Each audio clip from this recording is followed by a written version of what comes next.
Hey guys, good morning to you. Welcome back to another few minutes here with Mark. I've got one more video to post today about that golf trip. So there were three things that really stuck out to me. But before we get started, scroll down there, subscribe, and put a like on this video or any of the videos and pass it on to people you love and care about, especially Christian men. Okay, here we go. As I mentioned, there was me, the youngest, at 62, and then the oldest at 90. Well, I rode home with a couple of guys, buddies of mine, and his dad. So the 90-year-old was in the car. We stopped for breakfast. We're in the mountains of Virginia or West Virginia or something like that.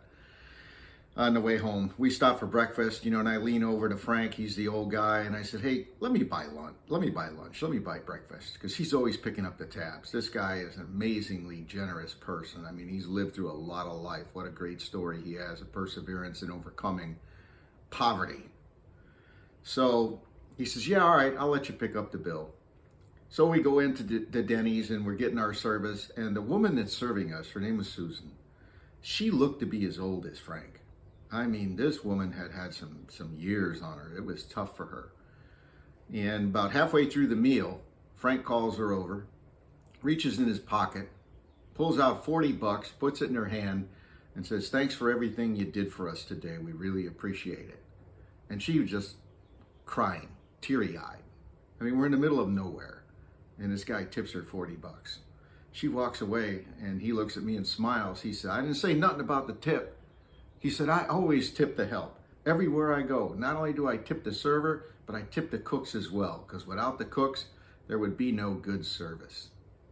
Man, how about that for a mindset, huh? This guy takes care of everybody. He remembers the little people. That's the lesson I took off of that. And I don't mean little people that they're less than us or less than me because I'm a business guy and all these successes and stuff. I mean that the simplest of people matter. Those that are in the darkness, those that are in the shadows of our life, those that may or may not have any impact on us whatsoever, they still matter. I thought that was really cool. What a great lesson for me. I'll tell you what, my tip rate has gone up since that trip coming back here last week, and I'm excited to share that with you. And here's the Christian morality behind it. Be generous beyond yourself. Look for opportunities to be generous. Bless others. To whom much is given, much is required, and that means that we lead by example. You don't have to say anything as a Christian. Your actions speak for you. God bless you. I hope this video finds you well, and I guess I'm done talking about golf for a while. I'll move into trout fishing next. I'll be heading out this week going trout fishing.